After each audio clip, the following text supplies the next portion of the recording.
কাল সকাল থেকে বাড়িতে আমি একা ছিলাম। ঘরটা চুপচাপ, কোনো কোলাহল নেই, কোনো ডাক নেই। আর ওই নিঃশব্দতার মধ্যেই মনে হলো বাড়িতে একা থাকলে রান্না করতে কেমন জানি ভালো লাগে না।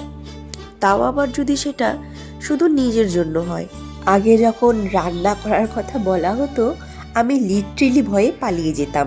মনে হতো উফ, এত ঝামেলা, এত সময় কে করবে বাবা। রান্নাটা তখন কোনো দিনই আমার পছন্দের কিছু ছিল না, বরং একটা দায়িত্ব মনে হতো। কিন্তু সময় বদলায়, আর সময়ের সাথে সাথে বদলাই আমরাও। আজকে রান্না মানে শুধু পেট ভরা না, আজকে রান্না মানে কেয়ার, আজকে রান্না মানে ভালোবাসা, আজ রান্না মানে নিজের মানুষের জন্য কিছু করে দেওয়া।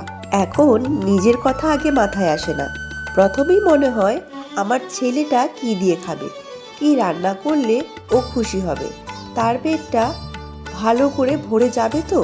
আগে আমি এই রান্নার থেকে দূরে থাকতে চাইতাম, আর এখন আমি নিজের হাতের রান্না দিয়ে তার মুখের হাসিটা দেখতে চাই। হয়তো এটাই মা হওয়ার পরিবর্তন।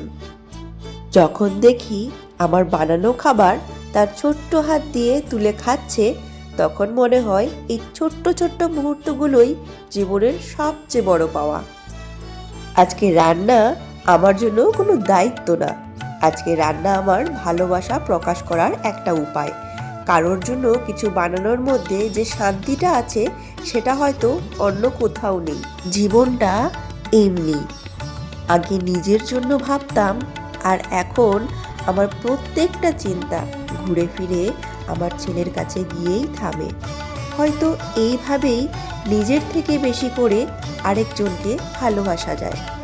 আগে মনে হতো রান্নাটা শুধু পেট ভরার জন্য, কিন্তু এখন বুঝি রান্না হলো নিজের মানুষের জন্য নিজের হাতে সময়টা তুলে দেওয়া। হয়তো আমি পারফেক্ট রান্না করতে পারি না, কিন্তু আমি জানি আমার প্রত্যেকটা চেষ্টার মধ্যে আমার ছেলের জন্য ভালোবাসাটা থাকে। তবে জানো তো আর কি কি পরিবর্তন এসছে? আগের মতো নিজের পছন্দের মেনু মাথায় আসে না। প্রথমেই মনে হয় ও কি খেতে ভালোবাসে, আর কি বানালে ও আরেকটু বেশি খাবে। মাঝে মাঝে নিজের খিদেটাও ভুলে যাই। কিন্তু যখন দেখি আমার হাতের রান্না ও মন দিয়ে খাচ্ছে, তখন নিজের পেট ভরার থেকেও বেশি মনটা ভরে যায়। রান্নাটা এখন আমার জন্য ডেইলির কাজ না, এটা আমার জন্য এখন দায়িত্বও না, এটা আমার ছেলের প্রতি ছোট করে বলা আমি তোর জন্য আছি। যখন রান্না করি তখন শুধু একটা খাবার তৈরি হয় না, আমার ছেলের জন্য একটা নিরাপদ অনুভব তৈরি হয়। হয়তো সে এখন বুঝবে না, কিন্তু আমার হাতের প্রত্যেকটা রান্নার মধ্যে তার জন্য আমার চিন্তা আর ভালোবাসা লুকিয়ে থাকে। আজ তোমাদের সঙ্গে কথা বলতে বলতে রান্নাও হয়ে গেল, ছেলেকে খাইয়েও দিচ্ছি। জানো তো, আরেকটা কথা না বললেই নয়। অনেকেই বলে ঘরটা অনেক আগোছালো। হ্যাঁ, ঠিকই তো, ঘরটা এখন আগোছালো, কারণ আমার ছেলে ছোট। তার ছোট ছোট পা, তার দুষ্টামি, তার খেলনাগুলো দিয়ে পুরো ঘরটা ভরে থাকে।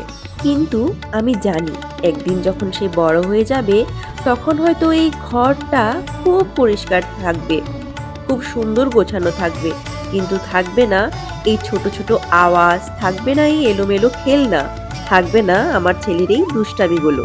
আর তখন হয়তো আমি এই আগোছালো ঘরটাকেই খুব মিস করব।